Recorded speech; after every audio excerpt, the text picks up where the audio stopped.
예레미야 20장 7절부터 18절 말씀 가지고 오늘 함께 은혜를 나누겠습니다.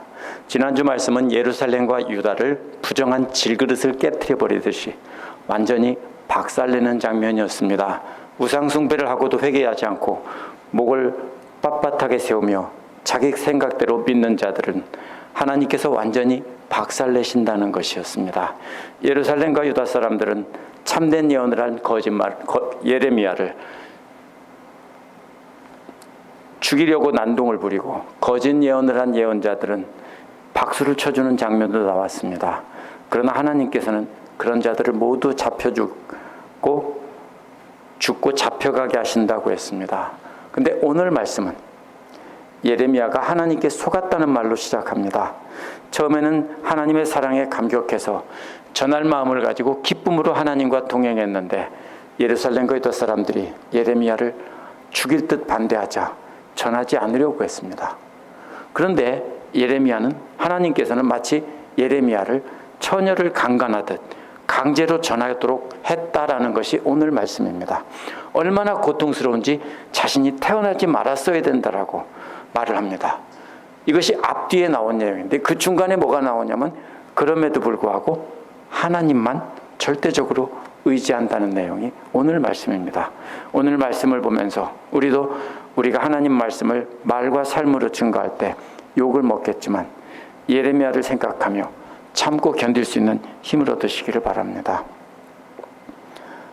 그래서 이전 말씀에서는 바로 하나님 말씀을 자기 생각대로 믿는 자들을 박살낸다는 것이었는데 오늘 말씀은 자기 생각에는 이렇게 힘든데도 하나님 말씀에 순종하는 예레미야가 나옵니다.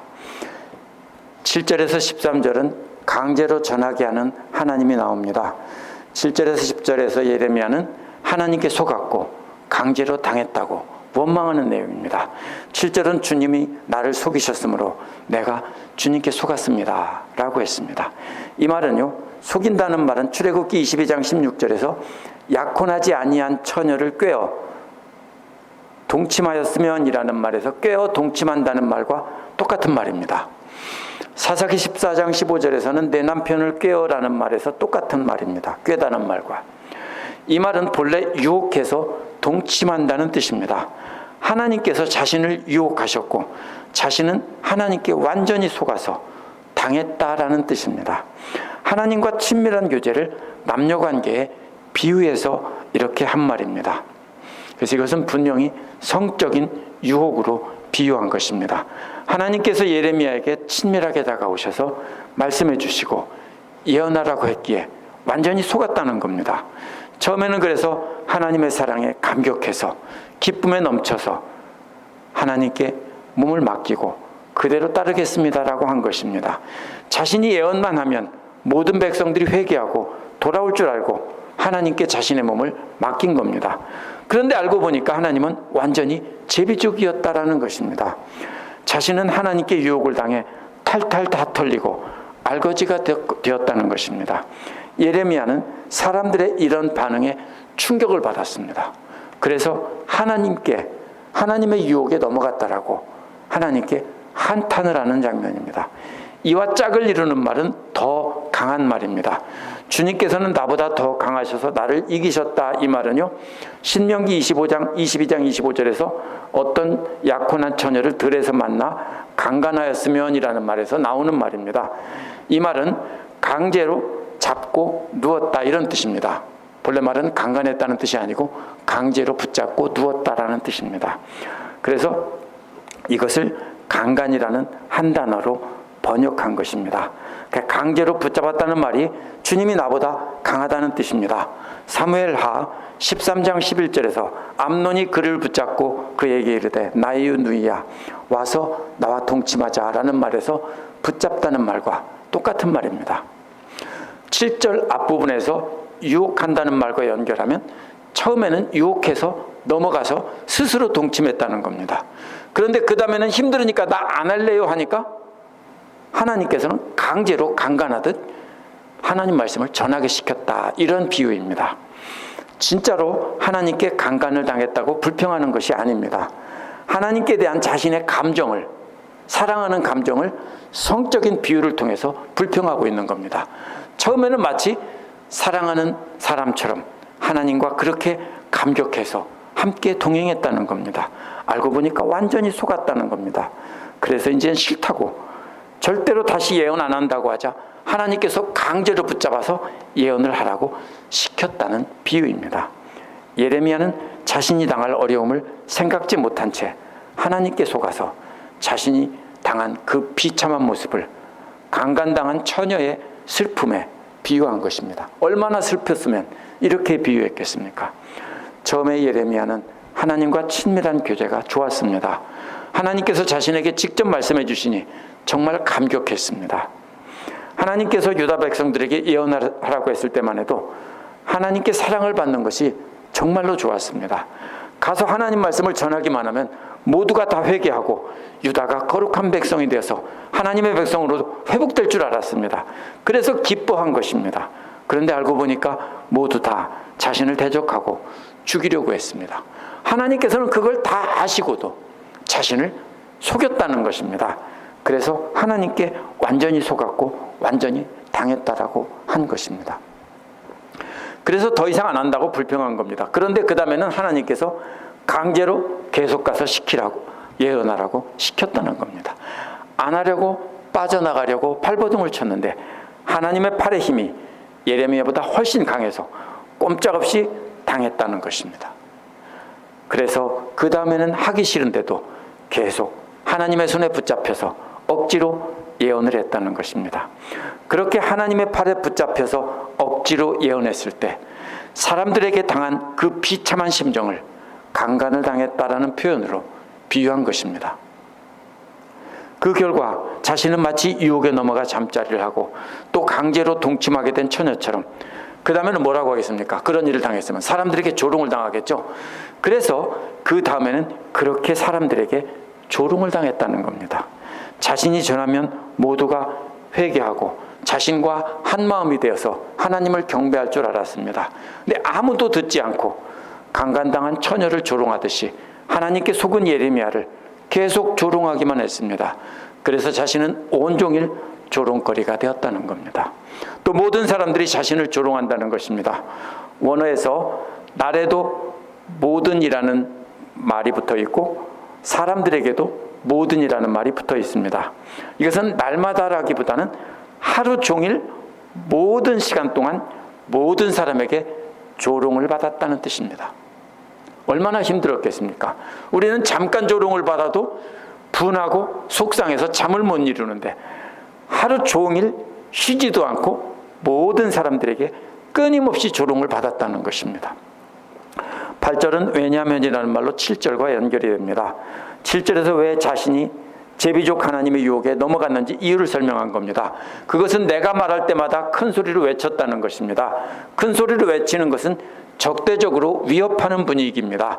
자신이 전하기만 하면 자기가 하나님 말씀을 전하니까 두려워 회개할 줄 알고 하나님 빽만 믿고 그렇게 위협적으로 너희들 회개하지 않으면 폭력과 파멸이라고 외친 겁니다. 하나님 빽만 믿고 언약을 어긴 것 때문에 예루살렘이 완전히 망한다고 선포했다는 겁니다. 당당하게 적대적인 태도로 겁을 주면서 크게 외친 겁니다. 바로 그 주님 말씀 때문에 자신이 날마다 치욕과 모욕거리가 된다고 했습니다. 치욕이라는 말은 사무엘하 13장 13절에서 다말이 암논에게 내가 이 수치를 지니고 어디를 가겠느냐라고 말한 수치와 같은 말입니다. 계속해서 예레미야는 성적인 이미지를 가지고 이렇게 말을 전합니다. 이사야 47장 3절에서 내 속살이 드러나고 내 부끄러운 것이 보일 것이라는 말에서 부끄러운 것이 보인다는 말과 똑같은 말입니다. 가늠한 여자가 잡혀서 자신의 부끄러운 부분이 드러난 채 모욕을 당하는 모습과 똑같은 장면입니다. 예레미야는 계속해서 성적인 언어로 이렇게 비유하면서 자신이 당한 비참함을 전하고 있습니다. 9절은 7절 뒷부분에서 강제로 당했다는 말을 설명하는 부분입니다. 이제 주님을 말하지 않겠다, 다시는 주님의 이름으로 외치지 않겠다고 결심하고 외쳐본다는 겁니다. 그렇지만 아무 소용이 없다는 겁니다. 그때마다 주님의 말씀이 나의 심장에서 불처럼 타올라 뼛속까지 타들어가니 나는 견디지 못하고 항복하고 맙니다 라고 했습니다. 원어를 그대로 보면 이런 뜻입니다. 심장이 마치 뼛속에 갇혀서 타는 불처럼 타들어간다. 뼛속에 빈 공간에 심장이 들어있습니다. 거기서 불이 붙었습니다. 뼈가 어떻게 되어 있습니까? 사방이 꽉 막혀 있습니다. 그렇죠? 뼈 속은 사방이 앞뒤로 다 막혀 있습니다. 뼈를 분질지 않으면 속을 볼 수가 없습니다. 근데 심장이 뼈 속에 들어서 계속 불타면서 빠져나가지도 못한다는 뜻입니다. 그래서 예레미야는 그렇게 하나님 말씀에 꼼짝도 못하고 붙잡혀서 전하게 된 것을 또 이렇게 뼈 속에 갇혀서 불에 타는 것 같다라고 비유한 것입니다. 앞에서는 강간당하는 고통에 비유한 것과 결국 같은 말입니다. 10절에서 수많은 사람들이 수군거리는 소리를 나는 들었다라고 했습니다. 예레미야가 들은 것은 예레미야가 겁에 질려 있다라는 말입니다. 원어에서는 마골 미사빕입니다. 두려움이 사방에 있다는 뜻입니다. 너희는 그를 고발하여라. 우리도 그를 고발하겠다라고 했습니다. 바스울과 같은 거짓 예언자들이 사람들을 선동하고 있는 장면입니다. 문제는 자신이 늘 평화의 관계를 유지하던 친한 사람까지도 예레미야가 넘어지기만 기다리고 있다는 것이 정말로 슬픈 일입니다. 이제는 예레미야를 이해해주고 예레미야 편이 돼줄 사람은 아무도 없다는 것입니다. 혹시 그가 실수라도 하기라도 하면, 이 말은 7절에서 유혹한다는 말과 똑같은 말입니다. 예레미야가 자신들의 유혹에 넘어가서 하나님 말씀 전하는 것을 멈추고 이렇게 자신들 뜻대로 따라준다면 이런 뜻입니다. 그러면 강제로 덮치고 그에게 보복하자라고 말합니다. 예레미야가 자신들의 말에 넘어가서 자신들과 야합하게 되면 그거를 빌미로 예레미야를 또 꼼짝 못하게 하자는 것입니다. 11절 13절은 그렇게 하나님께 완전히 속았고 완전히 당한 것 같은 상황에서 하나님만 의지하겠다는 고백입니다. 예레미야 자신의 생각은 하나님의 유혹에 완전히 넘어갔고 마치 강간당한 것 같지만 그래도 그 자신의 생각을 버리고 하나님을 믿고 하나님께 전적으로 맡기고 하나님만 따라가겠다는 겁니다. 이건 정말로 놀라운 고백입니다. 앞에서 말한 그 슬픔과 하나님께 대한 원망을 여기서는 갑자기 전적으로 믿고 따르겠다는 것입니다. 생각이 바뀌었다고요? 아닙니다. 자신의 생각은 여전히 유혹을 당해서 속았고 강간을 당한 것처럼 그렇게 속았다라고 생각하고 있습니다. 그런데 그 생각을 완전히 내려놓고 하나님의 뜻에 그냥 무조건 따르겠다는 뜻입니다. 11절은 주님은 내 곁에 계시는 힘센 용사라고 했습니다. 힘센 용사란 공포심을 불러일으키는 용사라는 뜻입니다. 그렇기 때문에 힘도 못 쓰고 쓰러질 것입니다 라고 했습니다. 하나님을 보기만 하면 모두가 싸우지 못하고 쓰러진다는 것입니다. 이제 예레미야의 대적들은 실패해서 영원히 잊지 못할 큰 수치를 당하게 되는 것입니다. 예레미야는 자신이 유다 사람들에게 큰 수치를 당하는 상황에서 하나님만 의지하겠다는 것입니다. 지금은 자신이 그렇게 강간당한 처녀가 놀림받는 것처럼 수치를 당하고 있지만 앞으로는 너희들이 영원한 수치를 당할 것이라고 확신하는 것입니다. 왜? 무시무시한 용사이신 하나님이 자기 편에 계시고 자기가 그분을 믿기 때문입니다. 12절은 이러한 강한 용사이신 하나님을 만군의 주님이라고 부르며 주님은 의로운 사람을 시험하신다고 했습니다. 어떻게 시험하시는가 하면 생각과 마음을 감찰하시는 분이라고 했습니다. 원어는 콩팥과 심장을 보신다는 뜻입니다. 제가 여러 번 얘기했죠. 콩팥은 의인이 하나님을 사랑하는 감정이 담겨 있습니다. 콩팥은 감정이 자리하는 자리입니다. 심장에는 하나님의 말씀에 지식이 담겨 있습니다. 우리는 거꾸로 심장에 마음이 담겨 있다고 하죠. 근데 유대 사람들은 콩팥에는 감정이 담겨 있고 심장에는 지식이 담겨 있습니다.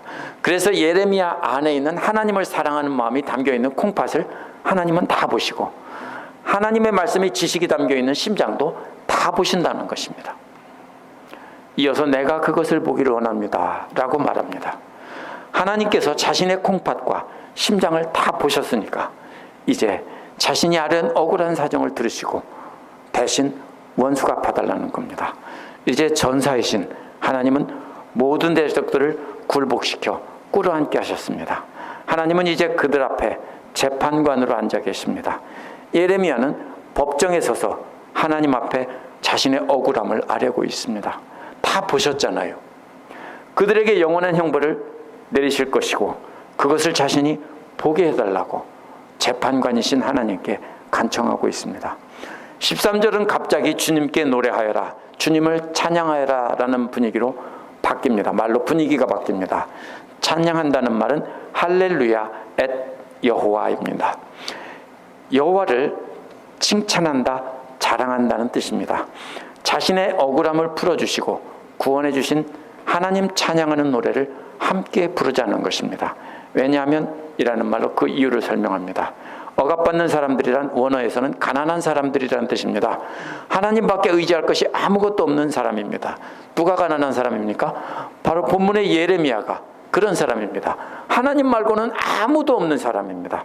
마치 광야에서 아무것도 없이 떠들면서 하나님이 주시던 만나와 메추라기와 반석에서 나는 물로 살아가던 이스라엘 백성과도 같은 모습입니다. 예수님께서 산상수훈에서 심령이 가난한 자는 복이 있나니라는 말도 이와 똑같은 말입니다. 예레미야처럼 아무도 의지할 사람이 없고 하나님밖에 없다. 이게 가난한 사람입니다. 그런 사람을 하나님께서는 악인의 손에서 건져주신다는 것입니다. 하나님께 속았고 하나님께 당했다던 예레미야가 사람들에게 마골 밉사빗이 되었는데도 예레미야는 하나님을 의지하며 하나님을 찬양하는 것으로 마칩니다. 여기까지를요. 예레미야를 위협하던 모든 사람들이 다 사라졌습니까? 아닙니다. 예레미야는 여전히 마골 밉사빗입니다.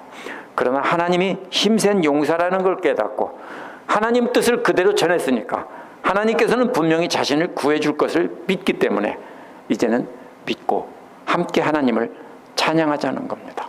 자신의 생각은 완전히 버리고 하나님의 생각에 따르며 하나님께서 심판하실 것을 확신하고 찬양하자는 것입니다. 이것이 기절할 만큼 놀라운 고백입니다. 14절에서 18절을 보면 더 놀랍습니다. 왜냐하면 예레미야가 슬픔이 사라진 게 아니기 때문입니다. 14절에서 18절은 고난 속에서도 전하게 하시는 하나님이 나옵니다. 그럼에도 불구하고 현실을 보면 예레미야는 죽도록 힘든 상황이 있었습니다. 14절부터 보면은 예레미야는 자신이 태어난 날을 저주하고 있기 때문입니다. 어머니가 자신을 낳은 날이 복된 날이 되지 말았어야 했다고 했습니다. 예레미야가 얼마나 힘들었는지 알 수 있는 말입니다. 이스라엘 사람들에게 아들이 태어난다는 것은 가문을 이어간다는 것이기에 복된 날입니다. 그런데 예레미야는 자신을 낳은 어머니를 저주하는 게 아니라 자신이 태어난 날을 저주하고 있습니다.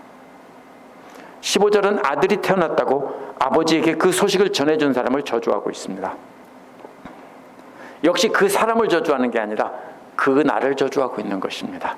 출생 소식을 전하지 말아야 했다는 뜻이 아니라 자신은 태어나지 말았어야 했다는 뜻입니다. 하나님을 저주하거나 부모를 저주하는 것은 이스라엘 사람들에게는 심각한 죄였기 때문에 그것을 피하려고 그 날과 그 소식이 전해진 것을 저주하고 있습니다.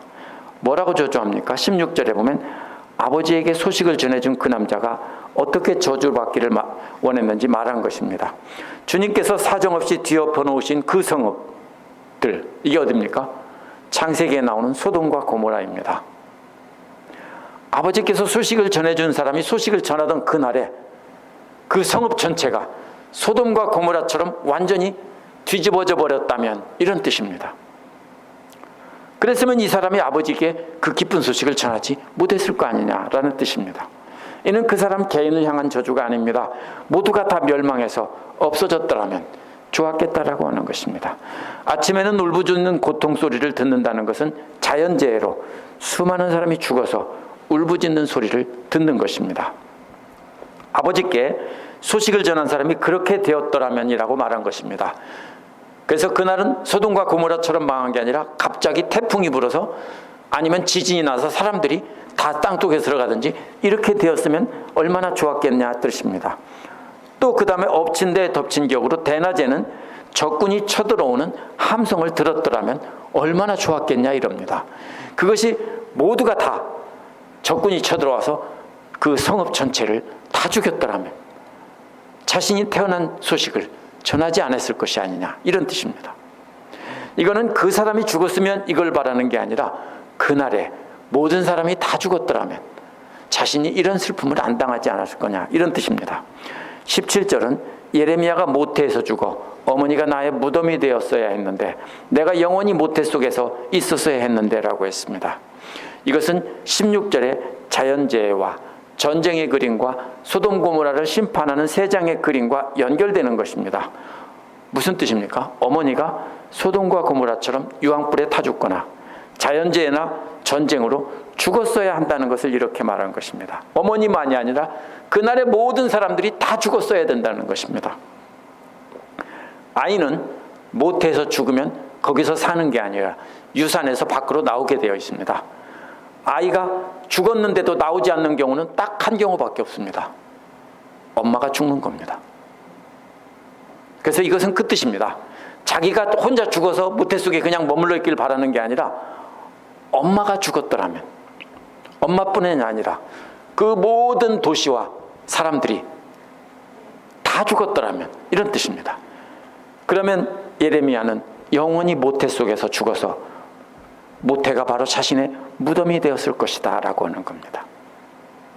18절은 그런데도 불행하게도 자신은 그 모태에서 나왔다는 겁니다. 자신은 고난과 슬픔을 보기 위해서 이 세상에 태어났다는 겁니다. 어째서 자신이 모태에서 나와서 생애를 마치는 날까지 이렇게 수모 속에서 지내는지 한탄하고 있는 겁니다. 이때 아마 예레미야는 죽을 날이 멀지 않은 그런 때였을 것입니다. 이제 자신의 출생 자체를 한탄하고 있습니다. 이렇게 사는 것보다 차라리 모태에서 나오지 않는 편이 훨씬 나았다는 겁니다. 예레미야가 하나님 말씀을 전하는 것이 얼마나 힘들었는지를 알 수 있습니다. 예레미야가 재수 없는 예언한다고 사람들에게 얼마나 괴롭힘을 당했는지 알 수 있는 말입니다. 오늘 말씀 잘 보십시오. 앞부분에서는 하나님께 당했다라고 합니다. 뒷부분에서는 그 날들을 없었더라면이라고 말합니다. 그 중간에는 그럼에도 불구하고 하나님만 의지하고 하나님이 용사시니까 하나님께서 적들에게 원수 갚아주실 것을 찬양하고 있습니다. 이것이 믿음입니다. 우리도 기쁜 일이 있어서 기도 응답 받아서 찬양한다면 그것은 진정한 믿음의 찬양이 아닙니다. 그런 찬양은 믿지 않는 사람들도 다 할 수 있습니다. 믿는 사람은 하나님께 속은 것 같은 힘든 상황에서, 하나님께 강제로 당한 것 같은 힘든 상황에서 예레미야처럼 하나님만 절대적으로 의지하고 찬양하는 것이 믿음입니다. 예레미야가 보여주는 이러한 믿음은 참된 믿음이 무엇인지를 보여주는 본보기입니다. 우리가 지금 하나님을 믿는 일이나 하나님 말씀을 전하는 일 때문에 진짜로 힘들다면 지금이 바로 예레미야처럼 하나님을 바라보고 의지하며 하나님만 절대적으로 의지하겠습니다. 하나님이 나의 용사십니다. 하나님 적들을 심판해 주시고 하나님 영광 받아 주십시오. 이렇게 찬양을 신호라는 것입니다. 이러한 슬픔의 언어들은 예레미야가 얼마나 큰 고통과 수치 속에서 말씀을 전했는지 짐작할 수 있습니다. 그러한 수치와 고통 속에서도 하나님 말씀을 전하는 것을 중단하지 않은 예레미야가 놀랐습니다. 그렇기 때문에 7절에서 예레미야는 하나님께서 속아서 당한 것이고 나중에 알았는데 하나님의 힘에 눌려 할 수 없이 했다라고 했습니다. 그러나 예레미야는 당장 전하지 않으면 죽었을 것이기에 할 수 없이 했다는 뜻이 아닙니다. 하나님 말씀에 사로잡힌 채 그 말씀에 이끌려가서 죽도록 싫었는데도 하나님 말씀이기에 전했다라는 뜻입니다. 그것이 얼마나 힘들면 태어나지 말았어야 한다 하면서도 순종했다는 뜻입니다. 자신의 뜻과 다르고 사람들 뜻과도 완전히 달라 이렇게 고통을 받으면서도 끝까지 순종한 것이 오늘 말씀에 나온 예레미야의 믿음입니다. 이 말씀은 우리가 하나님 말씀에 어떻게 순종해야 되는지를 보여줍니다. 앞에서는 자기들 생각대로 믿는 사람들은 깨버린다고 했는데 이번에는 반대입니다. 자기 생각을 완전히 내려놓고 100% 하나님께 맡기는 그 모습입니다. 아무리 큰 고통 중에 있더라도 우리는 주님의 명령을 따라 땅끝까지 복음 전하고 제자 삼는 일을 멈추면 안 된다는 뜻입니다. 예레미야와 같이 반대를 받고 멸시를 받고 천대를 받더라도 그냥 전해야 됩니다. 사람들이 귀를 틀어막고 우리를 죽이라고 소리칠 때에도 전해야 하는 것입니다.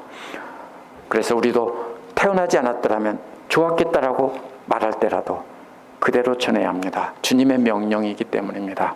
기도하겠습니다.